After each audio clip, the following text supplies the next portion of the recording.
Hello again, and welcome back to the workshop. It's only been a couple of days since I posted a video.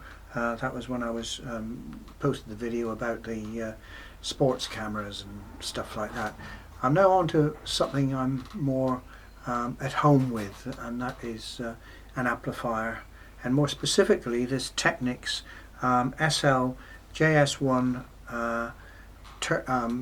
cassette amplifier and radio, and its accompanying record deck.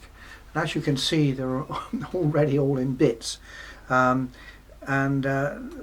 me just catch you up on what's happened so far. A few days ago, someone asked me if I would look at this for them, and they said that the amplifier part rattled and the turntable didn't go round. So it's not rattle and roll, it's rattle and not go round in this instance.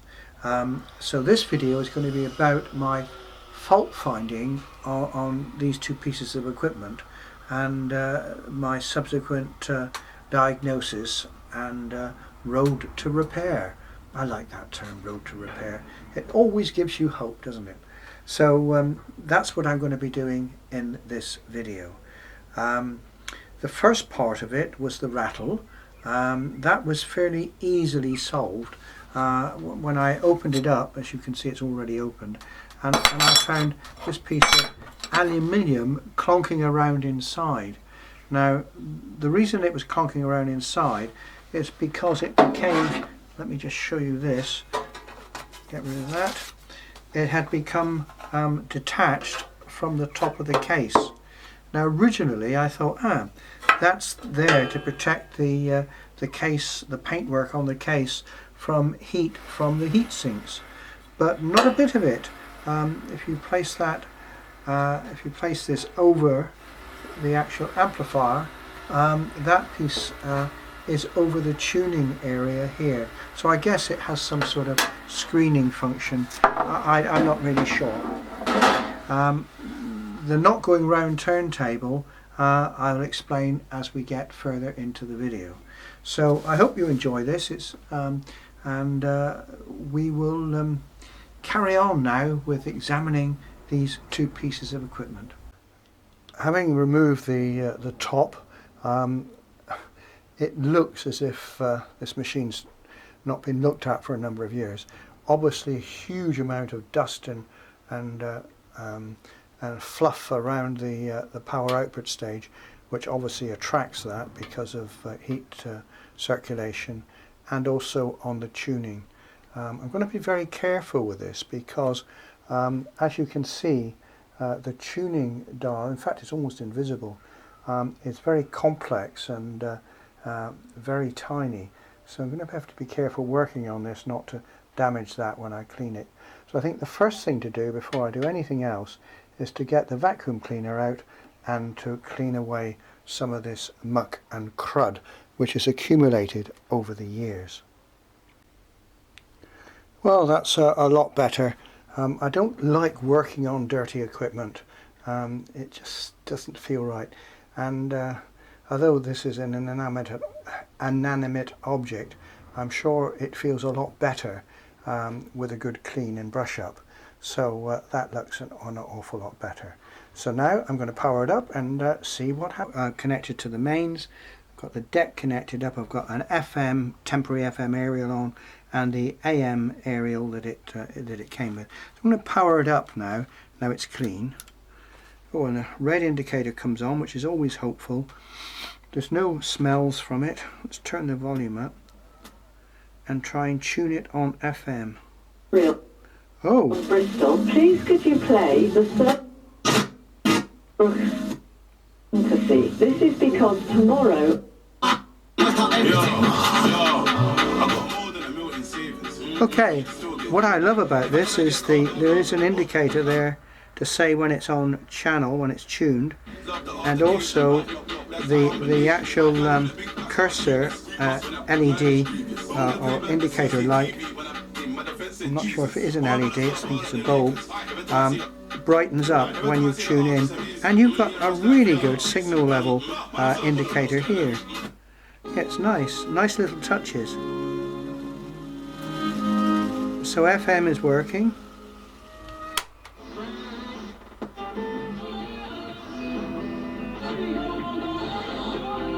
And so is AM, so that's quite good. I'm quite pleased with that. Let's turn this down a bit so we don't infringe anybody's copyright. So that's all working. There's no signs of smoke or smell, so I would suggest that when this piece of metal broke off the top, broke off there, it didn't do any damage, which it could have done on the PCB, but didn't do any, so that's going to be glued back on later.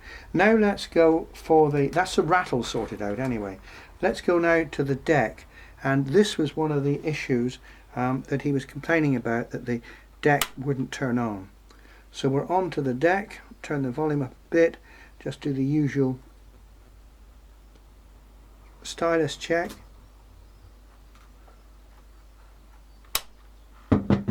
Yeah, and that seems to be all fairly live, but now I'm going to turn on, and absolutely nothing happens. So the doesn't even feel like it's doing anything. So all this seems to be working, but the deck's not rotating or turning on at all. So now I'm going to pause and get rid of the amplifier bit, or not get rid of it, but put it somewhere safe, and then specifically look at the problem which might be affecting the turntable. The original issue with this, according to the gentleman that passed it to me, is that the turntable stopped going round, and this button, the start-stop button, was inoperative.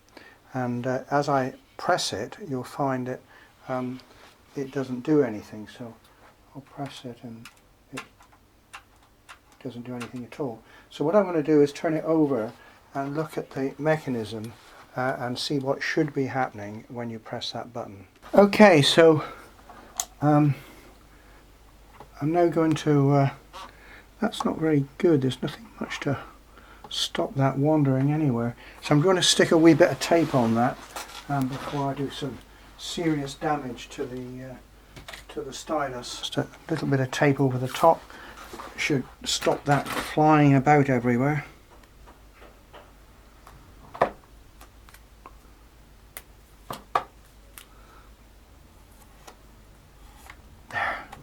I have to investigate what used to retain that that stylus.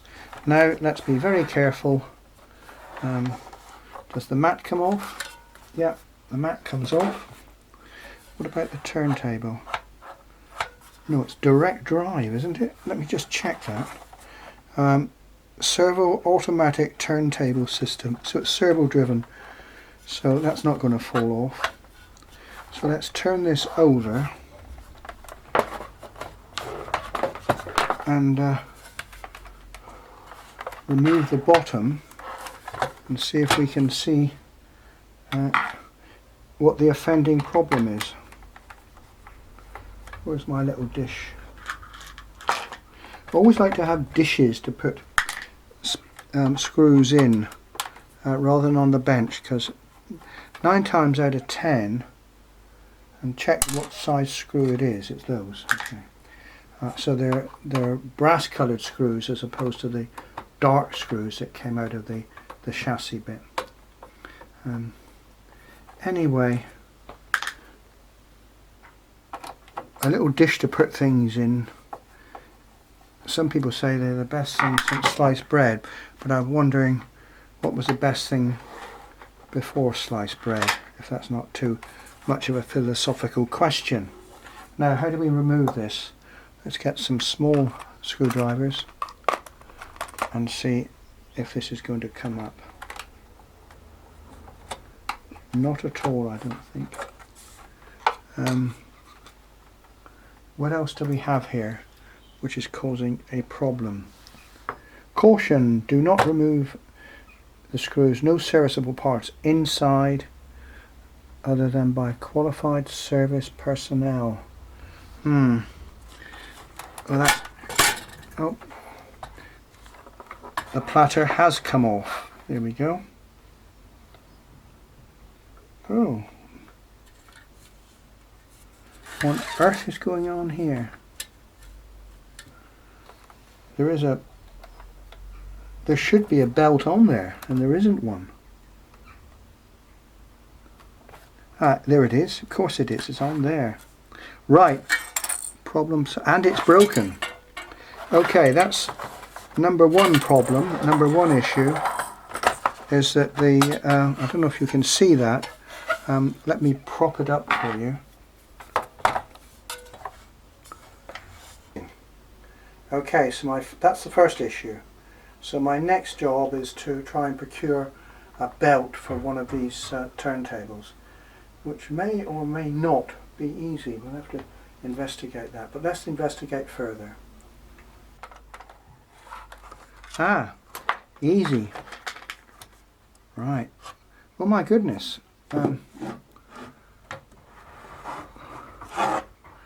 That's a floor job, I think, before it falls over and does more damage. So the problem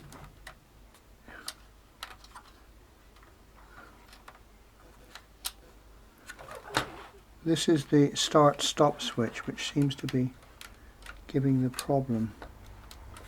Well, that mechanism seems to be moving, but it's not pushing anything here. So let's turn it over. I'm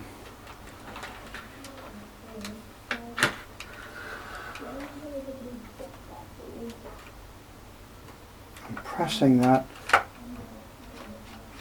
Does nothing at all. This is all loose. Now I suspect the reason for that is that when the belt went, all this mechanism is out. Let me just take that out to make it a bit easier.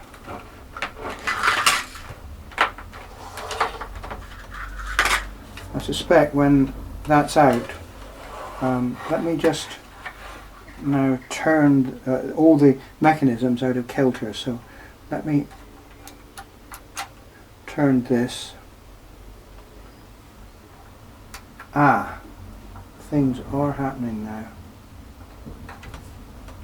And now that, yes, that's doing something now. So nothing else is wrong there, just that, yeah. So I'm going to say that I'm happy that the mechanism will work once the more dust, goodness me, I hate dust. The mechanism will work once the belt has been replaced. So now let's go back to the belt and see how we can get it off. Let's put that to one side safely.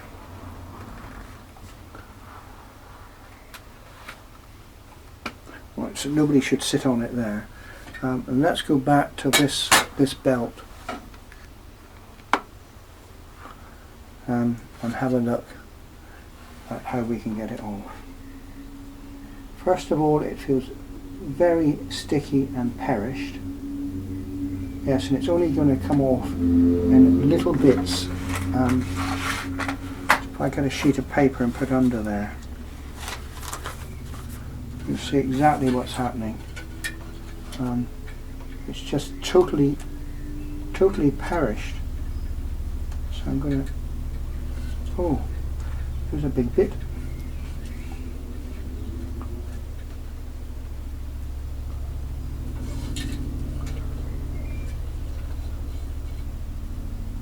Big time. There. That's it. Oh, now this is very sticky and needs cleaning. So there it is. That's the remains of the belt. Let's get going with this. I'll try and let's clean that up slightly.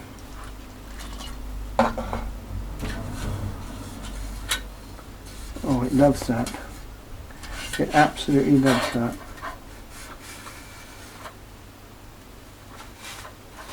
Somehow the smell of methylated spirits and hi-fi equipment just goes together. It's just got something about it.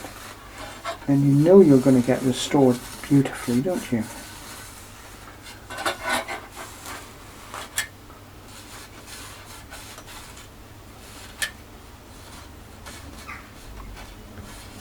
Well, that will do as a temporary clean. Obviously I'll have another go at it a bit later, but what we have to do now is find a belt from model SL-JS1 Turntable system. So technically that's the end of this video. I know it's not fixed and it's all in pieces, but we know the cause of the rattle was this piece of metal off the top. That can be sorted, no problem, and it didn't cause any damage. This unit is working absolutely perfectly, no problem at all. This is due to this failed belt in it, and the reason the control switch isn't working is because the mechanism here is out of sequence, and once the belt's put on, that should all correct itself. I could now say I'm not going to finish this video until all this has been sorted, but what I will do is come back to you very shortly now and tell you how successful I've been in getting a belt, and then we'll end this video. So thank you for watching so far, and I'll see you in just a few minutes. Back again, and that didn't take long at all. Went on to Google and Googled the belt number, which was a belt for the SL-JS1 turntable, Technics turntable, and a whole bunch of them came up, but I was managed to get one from Amazon, and it'll be here in about 3 to 4 days, and cost about £6 plus £1.50 P&P, which wasn't too bad. Anyway, that's all sorted out, and but one of the things I didn't test, and when I was looking at this earlier on, was the tape deck. So I'm going to do that now. Lay that down again. So let's just power up, which I've done, and stick a tape in and see what happens. So let's give that a play.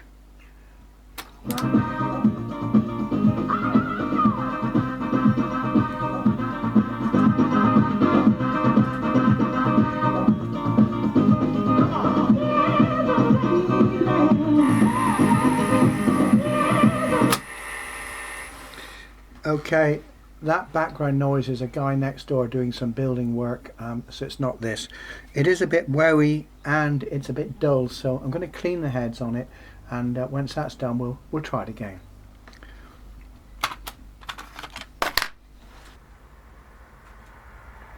Alright, give that a little while to evaporate, and I will stop it and try again.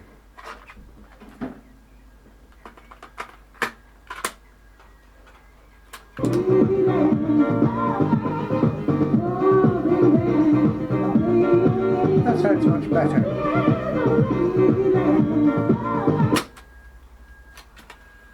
Rewind works, fast forward is good, stop.